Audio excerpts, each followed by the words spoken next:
Oh my goodness, your house is maganda. Ang laki. That's how you would actually say it in Tagalog.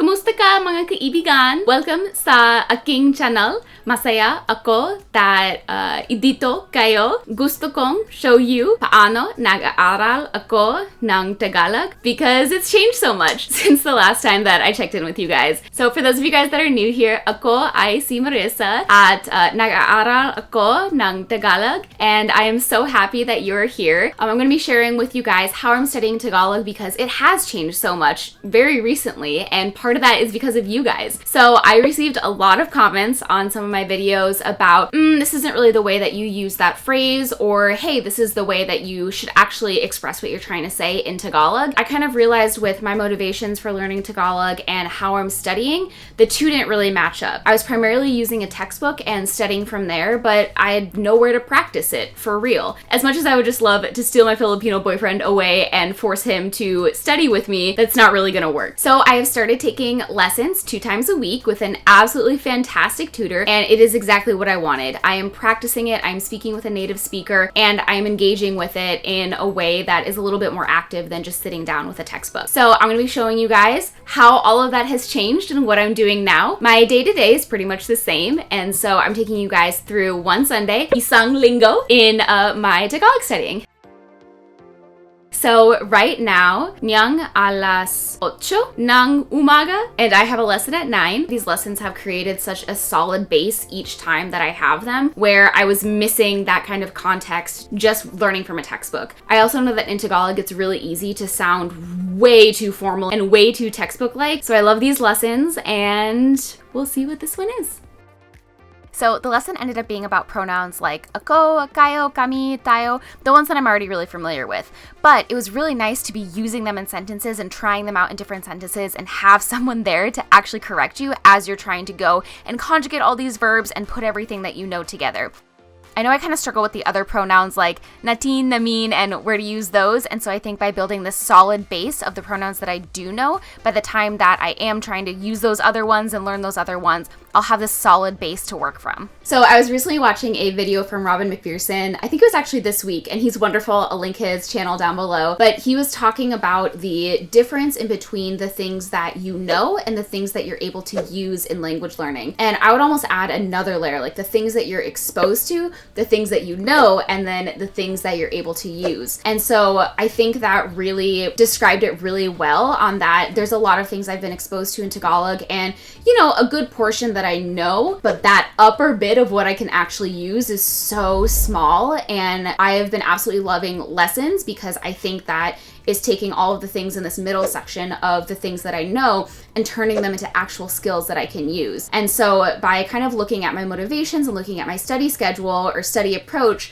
I realized that, yeah, I do need to change how I'm doing these things. I'm exposing myself to a lot of stuff, but I'm not reaching those sort of upper levels of being able to actually use the language. So I decided to do lessons 2 times a week. And yeah, I've absolutely loved them. So that's to say, like, despite me already knowing ako, ikaw, ka, I know them, but I wasn't able to necessarily use them really naturally and make sentences with them. God, making sentences. One of you guys commented, you should just make Tagalog sentence structure and put in English words. And I was like, that is a great tip, but I have no idea how to make a Tagalog sentence. And now I do. Thank you to that person and the tons of other people that have commented that have really made me reflect on how I am approaching Tagalog. And now I feel so much better about the base that I'm building, the base that I have, and where I can go from here. So now that it's after my lesson, I'm just gonna review my notes very, very quickly just to make sure there's nothing that needs to be explained so that when I come back to it, I can just immediately start to study.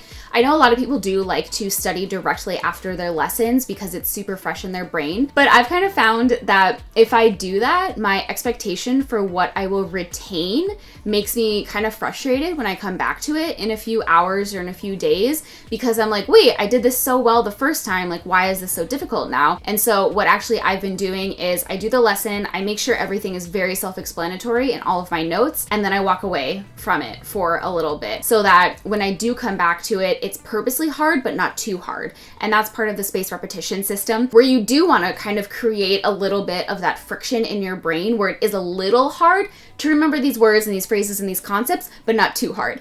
All right, so it's about 12:30 right now, and I have a call at 1. And so what I've been trying to do is kind of bookend my activities with the study lib so that it doesn't feel like so much at once, right? It's kind of like a Pomodoro technique in a way, where I do 25 minutes to an hour of work, do 5 to 10 minutes of Tagalog studying and reviewing, and then take a break. And so I love being able to kind of slot it into my day in that way, and so it doesn't feel so overwhelming all at once. And then at the end of the day, I'm like, wow, I did like 30 minutes, an hour of review. So for me, it's a lot easier to do that before and after like a scheduled activity. So 12:30 now, I'm gonna do the largest section that's ready for me, which is the last lesson, Tagalog lesson 5, which has 39 things ready for me, which isn't a lot, but I'm trying to really, really sink into every single sentence, every single word, identify the patterns, really think about it and really actively engage with it. So even though it's 39 things, which isn't necessarily like a lot, the amount of mental effort that I put into it, I've seen has been definitely paying off, but it is a lot more than just like going through it really, really quickly. So let's do 39 words ready for me.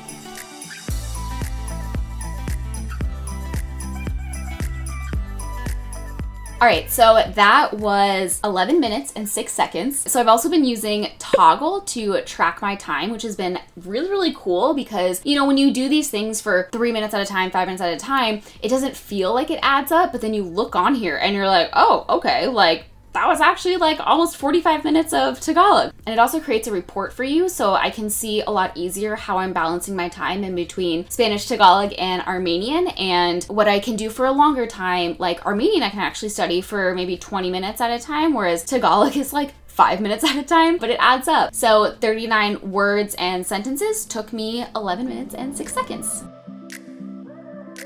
All right, I am back from my run, and I think I'm gonna do the smallest Tagalog section that's still waiting for me before I shower. All right, and I'm just fully making my desk like a standing desk because I don't wanna sit down, like I'm kinda gross. Let's see what the smallest section is. Perfect, 9 cards. That's gonna be like 3 minutes. Perfect, let's do it. So run is done, dinner is done, and dinner is not done, apparently. Oh, you're funny. All right, so it is Sunday night and we're back from dinner, and I'm definitely trying to do, you know, flashcards, activity flashcards. And so I'm going to do another set of flashcards since we just got back from dinner, and then go and do some other stuff and then come back to the flashcards. So I'm going to do, let's see, the first one that really just comes up is lesson 4. So that has 30 cards in it. So let's see how long that takes me. So I have 3 flashcard sets left to do tonight. I really want to get through them tonight so that tomorrow I can add in all of the new things from today's lesson into the flashcards so that I can do them throughout the week until my next lesson. So let's go. Magkakaibigan sina Kat, Alice at Ellen. I don't know, something about a cat. They're all friends. Matataba at malilinis ang mga pusa. The cats are fat and clean. I got the important parts of the cleaning, okay? You did get the important cleaning parts. Matataba at malilinis ang mga pusa. Ba. Taba. Ba. Ba. Ba. Almost like a T at the end of it, but there's not really a T at the end. Ba. Ba. Taba. Ba. Ba. Ba. Ba. Matataba. Malaki at maganda ang bahay. Ang I'd be baba. like, oh my goodness, your house is maganda. Ang laki. That's how you would actually say it in Tagalog. Matangkad at guwapo si Kevin. Oh, Kevin.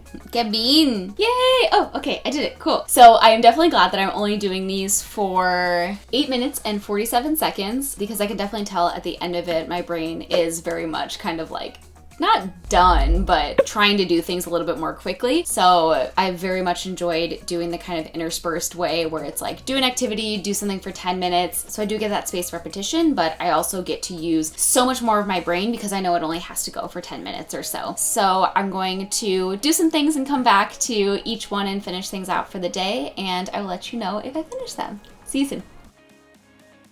So I ended up finishing the rest of the flashcards Monday morning, and I was also able to squeeze in a little bit of drops. And I'm glad that I did wait because I was a lot more fresh-minded and I was able to get through the flashcards a lot quicker and with a lot more memory retention, and I was a lot more, mentally there. So I think sometimes when we try and squeeze in these things, just to, check a box and get them done, sometimes it is a little bit better to wait. And I know I never follow my own advice with that, so I totally get that it's really hard to do, but I'm really glad that I waited to finish them until Monday morning because it took about 10 minutes and then 5 minutes of drops, and I was on my way with doing more Tagalog. So for such a long time, I felt very kind of helter-skelter in how I was studying Tagalog, and it never really felt like it was clicking. And so I kind of hesitated on making a video on how I'm studying Tagalog a little bit more in depth because I was like, ooh, I'm not super into the way I'm studying, I don't know. But then I was like, well, that's the whole point of this channel, right? Is I want to show everything that I'm experimenting with and all the different approaches and all the different techniques and how they vary in between each language. But I kind of got lucky in that I'm, really loving my study approach right now, but I still want this always to be about documenting what I'm experimenting with and what I'm learning and what I'm trying out and seeing how much that changes. It's already changed so much, and so it will continue to change. But thank you guys so much for coming along on this journey with me and seeing how I'm studying Tagalog right now, and I am sure that it will change in the future. So I hope you guys stick around for that. Maraming salamat at paalam. Sige na!